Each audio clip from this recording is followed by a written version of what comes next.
you own a Harvest Right freeze dryer, there's a little bit of regular maintenance, mostly cleaning it and changing the oil. I'm going to show you a really easy way to quickly change and filter the oil in your freeze dryer. Skipping regular oil changes can cause your machine to fail earlier.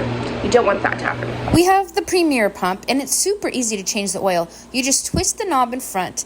The oil drains out into a jar below it. When the flow of the oil begins to slow down, grab onto the little handle on top and tip the machine forward, allowing all of the oil to drain out into the jar. The jar on the left is some filtered oil. The jar on the right is the oil I'm draining out. Notice the difference in color. As the oil ages, it'll become a more orangey color, and if it gets into the browns, it's too old. Just discard it. This oil is still clear. You can see through it easily. If it becomes cloudy, that means there's water in the oil. You need to let it sit and separate. You can pour the oil off and discard the water. After completely drained, make sure you close it.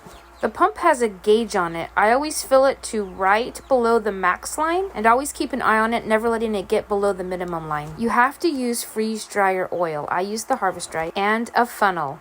It does not take the entire container, so keep an eye on the gauge so that you don't overfill the machine. If you look closely, you can see the oil level rising up as I pour it in. As it gets to that max line, I really slow down and be careful. You don't want to overfill it.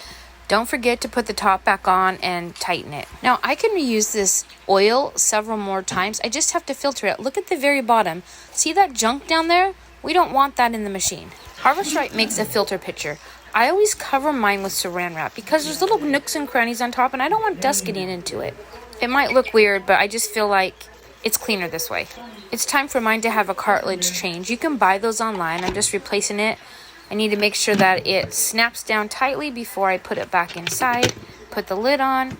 And then it is ready to pour the oil in. And then you simply set the pitcher to the side and let it drain. It doesn't just rush through the pitcher. In fact, mine looked like it wasn't going to drain at all. And I thought there was something wrong with my filter. But this oil had just so much junk in it that it took a couple days for it to completely drain out into the pitcher. But it finally did. You got the Premier pump. Harvest Right recommends changing the oil in it every 20-25 batches, depending on what you are freeze drying. And if you have the standard pump, every 5 batches.